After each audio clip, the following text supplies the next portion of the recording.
Je développe d'abord une narration, je développe d'abord le projet, et donc ça se passe à travers un assemblage d'idées, de choses vécues, de choses lues, d'images, d'intérêts du moment, en essayant aussi qu'il n'y ait pas vraiment de hiérarchie dans les sources que j'utilise. D'essayer de les relire aussi aujourd'hui avec d'autres yeux, et certainement à travers un regard féministe aussi, change la donne, change la narration. Ça, c'est une partie importante du pré-travail.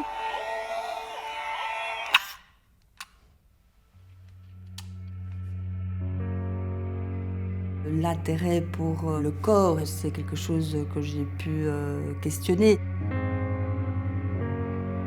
Comment ces corps sont utilisés, comment ces corps sont montrés, de notre manière d'être. Combien ce corps souffre ou combien ce corps peut avoir du plaisir. La forme, ça peut être une œuvre, mais ça peut aussi être l'exposition dans son entièreté. Envisager l'exposition comme un médium, ce qui implique aussi de considérer certaines pièces comme des décors, et ça ne me dérange pas du tout.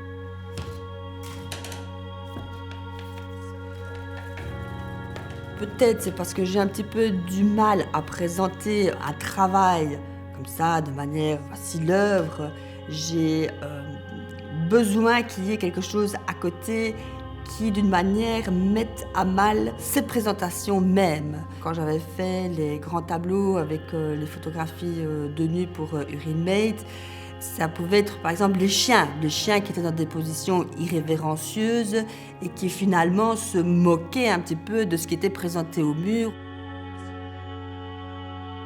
Avec les policiers, c'était plus la question de comment le rendre vulnérable par rapport à ce qu'ils représentent. Je me suis dit peut-être justement de les mettre à nu, mais en gardant les accessoires de police, et que ces accessoires se transforment en accessoires BDSM, de déjouer un petit peu tous ces codes par rapport à comment le corps policier apparaît.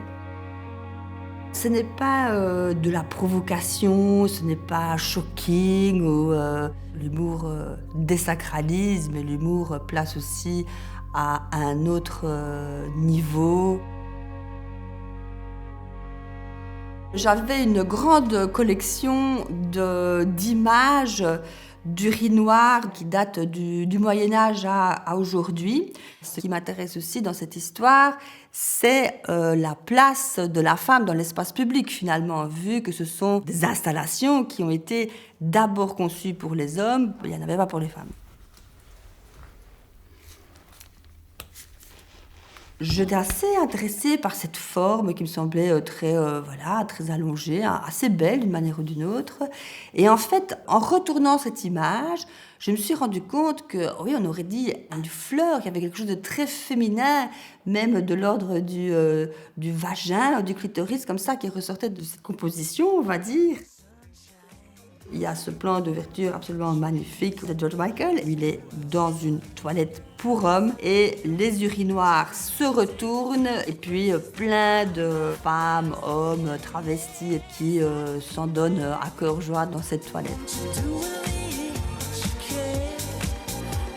La toilette aussi comme espace de transgression et comme espace antinormatif a certainement aussi influencé la manière dont j'ai construit l'installation Potential for Shame.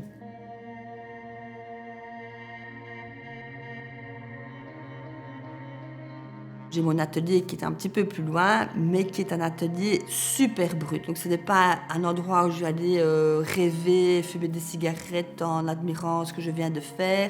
Donc c'est un endroit où il faut vraiment rester en activité, bouger parce qu'il fait très froid. Et voilà, qui est plus de l'ordre aussi de l'exécution, on va dire.